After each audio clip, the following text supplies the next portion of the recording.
ಉದಾಹರಣೆಗೆ ಒಬ್ಬ ಅಭ್ಯರ್ಥಿ ಸ್ಪರ್ಧಾತ್ಮಕ ಪರೀಕ್ಷೆಯಲ್ಲಿ 80% ತಗೊಂಡಿದ್ದಾನೆ, ಪದವಿಯಲ್ಲಿ 70% ಇದೆ, ಬಿ ಎಡಲ್ಲಿ 75% ಇದೆ ಅಂತ ಹೇಳಿದರೆ ಅದರ ಲೆಕ್ಕಾಚಾರವನ್ನು ಮಾಡುವಂಥದ್ದು.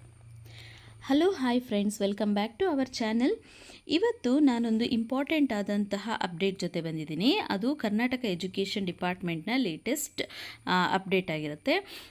ಏನಪ್ಪ ಮುಖ್ಯಾಂಶಗಳು ಅಂತ ಹೇಳಿದ್ರೆ, ಶಿಕ್ಷಕರ ನೇಮಕಾತಿ ನಿಯಮದಲ್ಲಿ ತಿದ್ದುಪಡಿಯಾಗಿರುವಂಥದ್ದು, ಸ್ಪರ್ಧಾತ್ಮಕ ಪರೀಕ್ಷೆಗೆ 85% ಸ್ಪರ್ಧಾತ್ಮಕ ಪರೀಕ್ಷೆಗಳಿಂದ ವೇಟೇಜನ್ನು ತಗೊಳ್ಳುವಂಥದ್ದು, ಪದವಿ ಅಂಕಗಳಿಗೆ 13% ವೇಟೇಜನ್ನು ತಗೊಳ್ಳುವಂಥದ್ದು, B Ed, B P Ed, C P Ed ಅಂಕಗಳಿಗೆ 2% ವೇಟೇಜ್ ಅದರಿಂದ ತಗೊಳ್ಳುವಂಥದ್ದು. ಅದಕ್ಕೆ ದೈಹಿಕ ಶಿಕ್ಷಕರ ಅರ್ಹತೆಯಲ್ಲಿ ಬದಲಾವಣೆ ಕೂಡ ನೋಡ್ಬೋದು. ಈ ಸರಿ ಹೊಸ ಆಯ್ಕೆ ವಿಧಾನ ಜಾರಿಗೆ ಪ್ರಸ್ತಾವನೆಯನ್ನು ಕೂಡ ಇಟ್ಟಿರುವಂಥದ್ದು.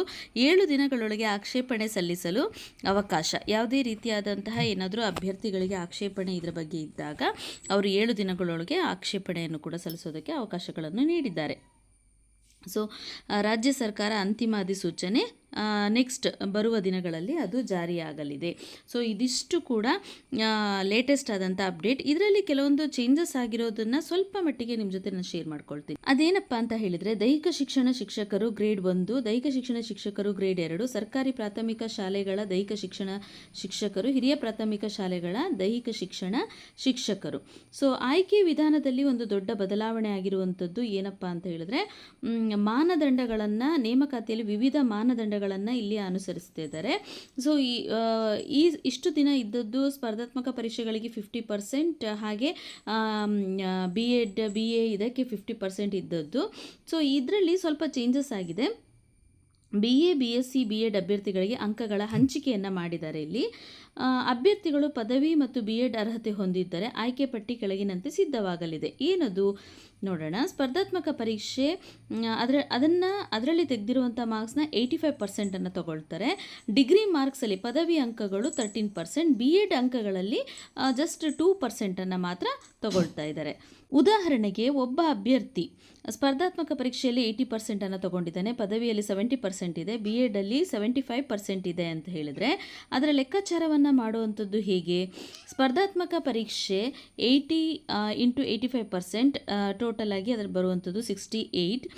ಪದವಿಯಲ್ಲಿ 70% ಅವನು ತಗೊಂಡಿದ್ದಾನೆ ಅಂದರೆ ಅದರ 13% ತೆಗೆದಾಗ ಅಲ್ಲಿ ನಮಗೆ ಸಿಗುವಂಥದ್ದು 9.1.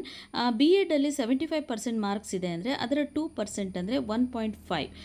ಒಟ್ಟು ಅವನ ಅಂಕಗಳು ಏನಾಯ್ತಪ್ಪ ಅಂತ ಹೇಳಿದ್ರೆ 78.6 ಆಯಿತು. ಇದರ ಆಧಾರದ ಮೇಲೆ ಈ ರೀತಿಯಾಗಿ ಮೆರಿಟ್ ಪಟ್ಟಿಯನ್ನು ತಯಾರಿಸಿಬಿಟ್ಟು ಅವರು ಲಾಸ್ಟ್ ಫೈನಲ್ ಆಗಿ ಯಾರ್ಯಾರು ಆಯ್ಕೆ ಆಗಿದ್ದಾರೆ ಅಂತ ಹೇಳಿ ಅವರು ಕೊಡುವಂಥದ್ದು. ಇದೊಂದು ಎಕ್ಸಾಂಪಲ್ ಆಗಿರುತ್ತೆ friends. B A, B Ed, B S C, B Ed ಅಭ್ಯರ್ಥಿಗಳಿಗೆ ಹೊಸ ವಿಧಾನವನ್ನು ಹಾಕಿದ್ದಾರೆ. ಇಲ್ಲಿ ಒಗ್ಗೂಡಿಸಿದ ಶಿಕ್ಷಣ ಪದವಿ ಪಡೆದವರಿಗೆ ಬೇರೆ ಮಾನದಂಡವನ್ನು ಮಾಡಲಾಗಿದೆ. ಹಾಗಿದ್ರೆ ಅದೇನು? ಸ್ಪರ್ಧಾತ್ಮಕ ಪರೀಕ್ಷೆ 85% ಇರುತ್ತೆ, ಹಾಗೆ ಬಿ ಎ, ಬಿ ಎಡ್ ಆಗಿರುವಂಥವರು, B S C, B Ed ಆಗಿರುವಂಥವರಿಗೆ 15% ಎಜುಕೇಷನಿಂದ ತಗೊಳ್ತಾರೆ.